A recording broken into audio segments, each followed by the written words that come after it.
Sunset Boulevard. The past lives here. In the studio sound stages and movie palaces, in the stately mansions of movieland royalty, a glittering ribbon of dreams, a fantasy of light and shadow. Yes, Hollywood has its dark side too. Consider the Hollywood Tower Hotel, a legendary fallen star. Its elegant silhouette casts a shadow that stretches to us across the generations. What dark secrets lie beyond its doors, in the dusty hallways, the empty rooms? You'll soon know, for we're all about to enter the Twilight Zone Tower of Terror.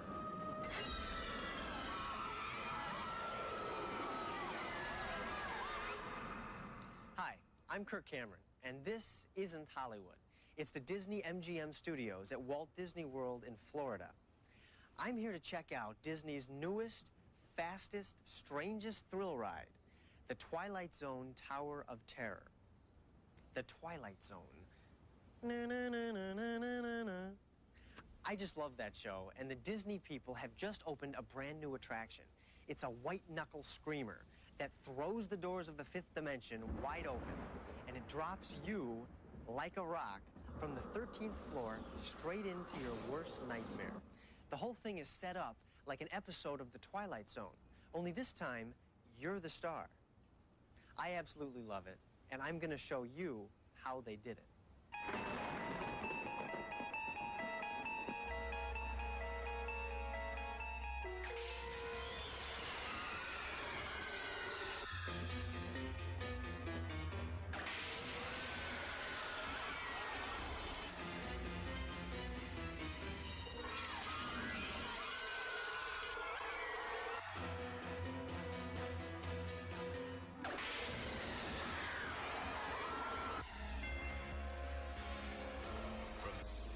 Studios, Walt Disney World, Florida, the making of the Twilight Zone Tower of Terror.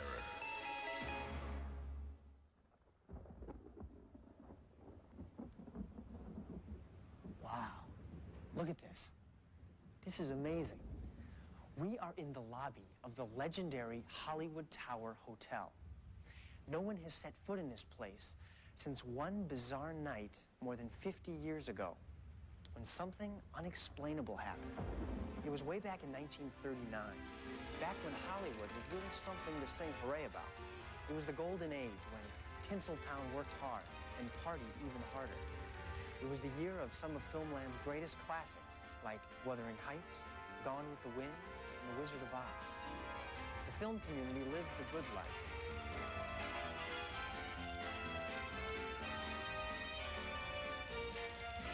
And the good life never got better than at the elegant, some might say decadent, Hollywood Tower Hotel.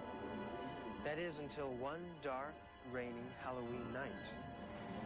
A freakish lightning storm seemed to hang the tinsel on Tinseltown. Anyone who was anyone was partying at the hotel, none of them suspecting what ominous fate lay ahead. Legend has it that when those 5 people stepped into that elevator, it took them up to the 13th floor. Pretty strange for a hotel with only 12 floors. When lightning struck, the awesome power of that mysterious force blew out an entire wing of the hotel and sent the elevator plummeting at an incredible speed. 5 unsuspecting guests vanished into the unknown.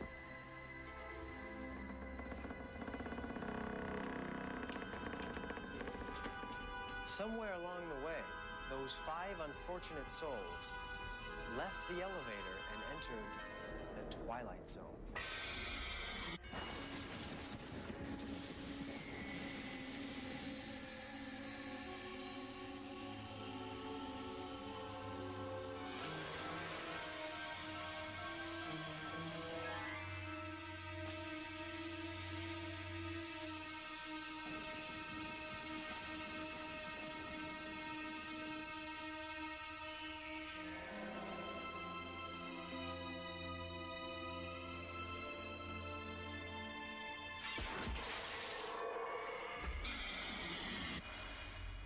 Anyway, They closed the hotel that night. Now, some people say the spirits of those 5 people still walk the eerie hotel corridors to this day. Others say the bellman survived. But come on, you saw that thing fall. I mean, nobody could survive that. But it was a great story, and Disney thought it was a great story too. In fact, it was so incredible, they recreated the Hollywood Tower Hotel brick by brick here at the Disney-MGM Studios, just to plunge you into an experience that would last a few terrifying moments, but feel like an eternity. The decision to build a thrilling, state-of-the-art attraction of this magnitude came from Michael Eisner, the head of the Walt Disney Company. Our parks, our concepts, our movies are not for children, and they're not just for adults, they're for everybody. And even though this is a monumental thrill ride, it is one that you feel totally safe, and that you have a more than just a thrill experience. You have the intellectual experience of going into the Twilight Zone. An attraction like the Twilight Zone Tower of Terror doesn't just appear from out of nowhere. There's a large group of talented, dedicated people whose job it is to come up with rides and attractions that are more thrilling, terrifying, bigger, faster, scarier than any others in the entire world. They let their imaginations run free and test their engineering skills to the limits. That's actually how they got their name. You see, they took the words imagination and engineering and combined them to form one easy-to-remember word. Imaginations. Image engineer-ators. Asian imaginations. Imagineers. This very special group bears the Disney name, and that's a lot to live up to. Walt Disney Imagineering has a long tradition of combining thrilling rides with story and drama. Space Mountain, an incredible race through the galaxy. Star Tours, a zoom through space on a runaway star speeder. And on Splash Mountain, you hold on for dear life as you ride a log flume down a raging river. Now, to create a great attraction, Disney's Imagineers needed a great idea. One way of looking at a blank piece of paper is it's the most frightening thing in the world because there's nothing on it. You have to put a mark on it. Another way, and the way we try to get people to think around Imagineering, is that a blank piece of paper is the most exciting thing in the world because there's nothing on it. And you can let your imagination fly in any direction. And that's what happened with the Tower of Terror.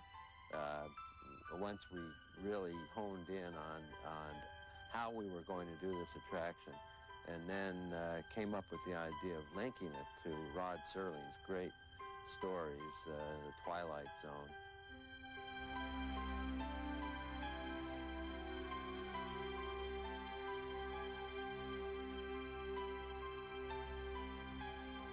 I think that was the magic that brought it all together, because it gave us a whole framework to hang all the ideas on.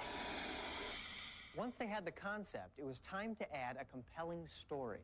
Rod Serling every week said he unlocked the door to another dimension, to the 5th dimension. So we thought, we'll take you there. This is something he couldn't do.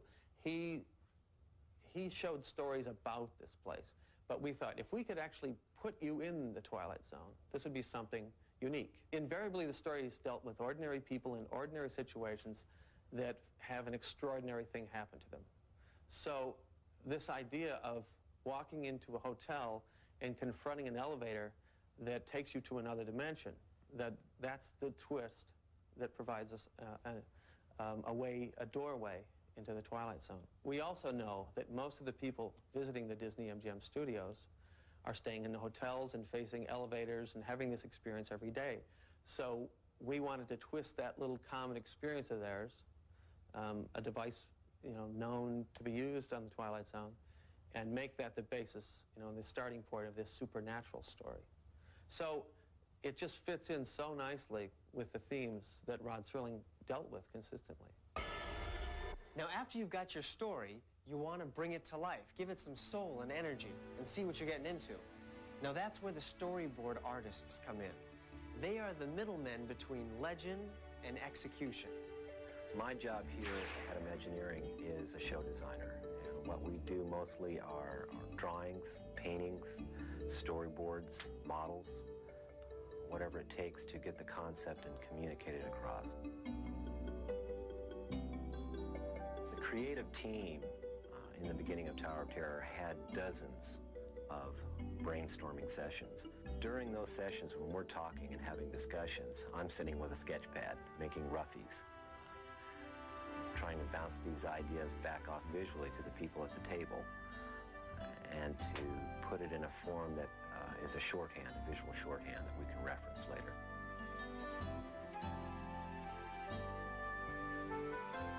One of the guiding intentions behind the attraction was that we wanted to reflect the opulence of 1939 Hollywood, but show it in a state of neglect, show it in a state of disrepair.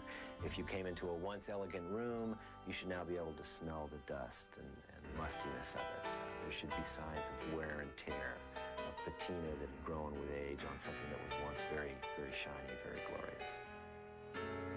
One of the most satisfying things for me as a designer on the project is to see it go from concept discussions to all kinds of sketches and paintings, to seeing it become a real environment that people can walk through, that you can see their expressions, enjoying and experiencing this story.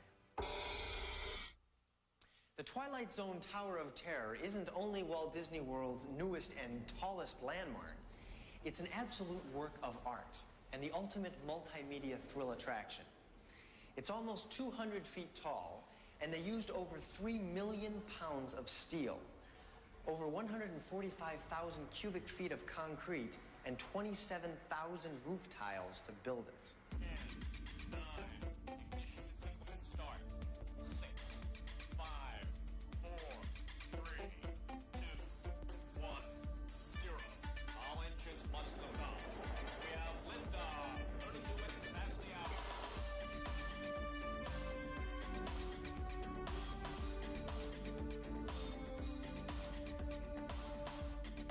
The biggest challenge we had on this project was developing an attraction that was going to push the technological limits of what we know as the attraction business today.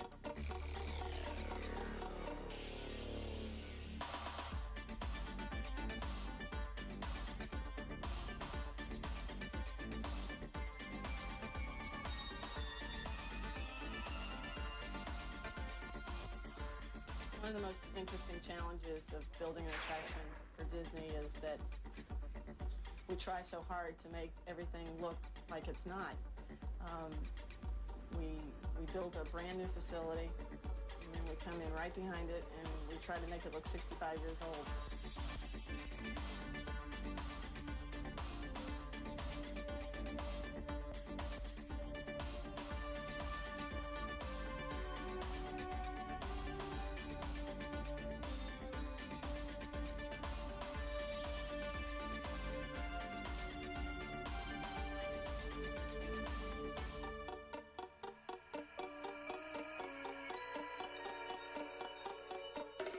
The Disney prop department and set dressers made everything look just like it did the last night this hotel was open. There are real letters in the mailboxes. Did you know that in 1939 a stamp was only 2 cents?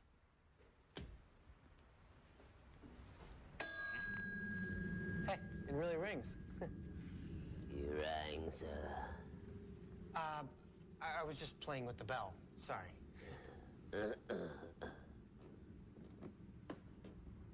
That couldn't be the same bellman that... No. Well, hey, look at this. This is the same pen the guests use to sign in. Wonder what's in here.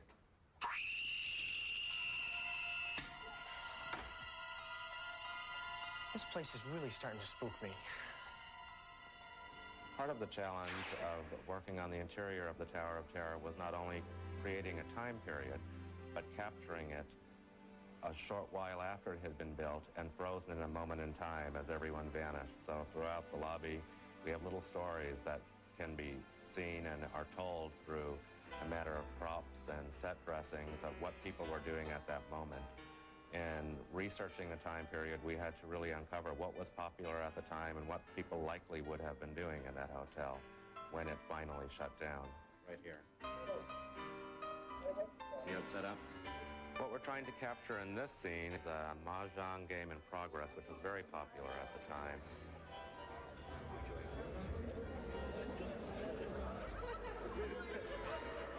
And we have a coffee set up.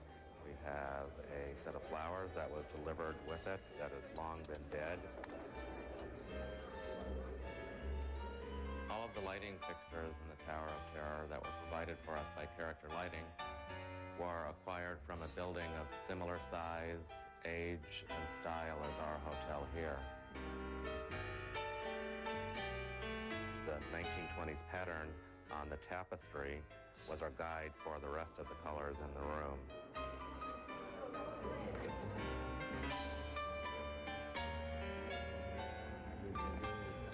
At the end of the sofa, we had a visitor in from France with his French-English translation book for some of the harder words in his new American newspaper. There was a lot of activity that last day in 1939. We had a very wealthy person checking in at the time with a very swank set of luggage. He has just signed in the registration book and is now leaving a note at the registration desk telling of a friend arriving later and to please hold their room.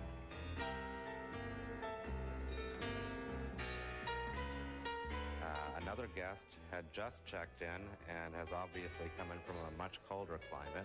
He's taken off his overcoat and hat. He's already received his key and newspaper in the hotel, has filled out his Hollywood postcards to send off to others out of town. In this scene, we've created the following story. It's a couple having their last bottle of champagne in the tower before the incident. You can see where she was sitting down. She has laid down her purse and gloves and neatly folded her napkin, and although her champagne glass is dry, she still has lipstick on her glass. And where he was sitting, he just sort of wrinkled his napkin and tossed it on the table.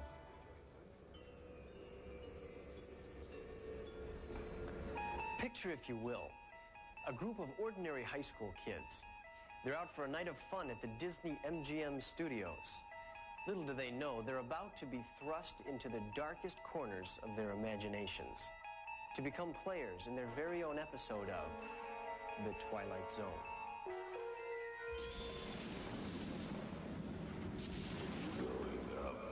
Like all those brave enough to enter the Twilight Zone Tower of Terror, these guests will be retracing the footsteps of those fateful five who disappeared long, long ago.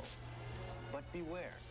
Once those doors close, there's no escape except through the fifth dimension.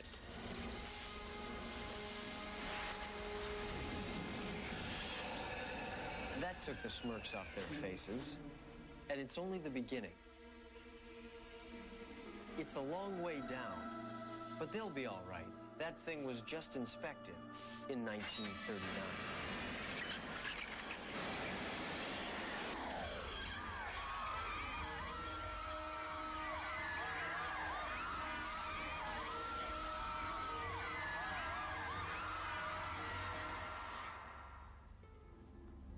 Submitted for your approval. Back in 1939, 5 people took this same elevator and were never heard from again.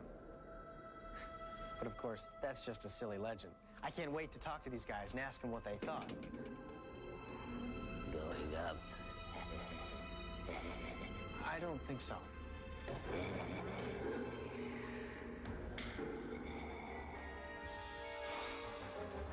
In this business, to take 4.5 or 5 years of your life and to start with it may just be a line or maybe a sketch, and then 4.5 or 5 years later to find people laughing and screaming and yelling and saying, wow, that was fabulous. That was worth traveling from Ohio just for that. And I think that's the satisfaction that most of us live for. Though one of our goals was to make this ride a scary ride, we wanted to stay true to the spirit of the Twilight Zone. And in keeping with that, we wanted also to have a sense of wonder, a sense of mystery to it, as opposed to just horror. Just as a thunderstorm can be very frightening and disquieting, it also has a sense of mysterious beauty to it as well, and we wanted the guest to walk away with that. So we have salted throughout the attraction very subtle references, sometimes not so subtle references, to episodes of the Twilight Zone TV series. We acknowledge the immense debt that we owe to Rod Serling and the Twilight Zone and the people who created it for providing us with this wonderful mood and this wonderful story. So we wanted to sort of pay homage to that, and I think after repeated viewings of the attraction, you may start to find little mementos of your favorite episode somewhere in the attraction.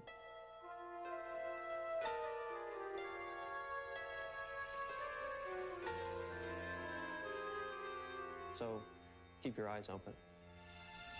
So what have we learned? That Disney knows what they're doing when it comes to giving you the thrill of a lifetime?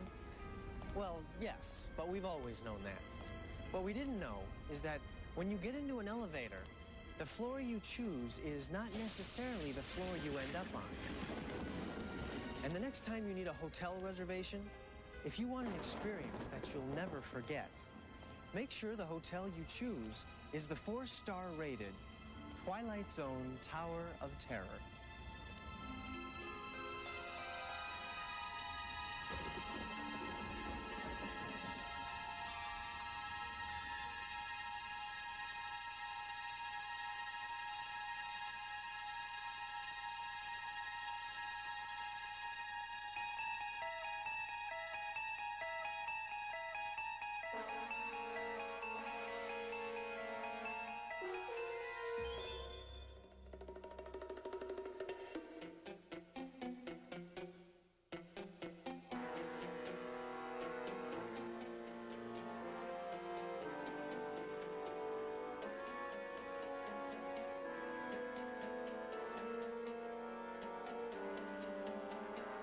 Production vehicles provided by National Car Rental, the official car rental company of the Walt Disney World Resort. Green means go.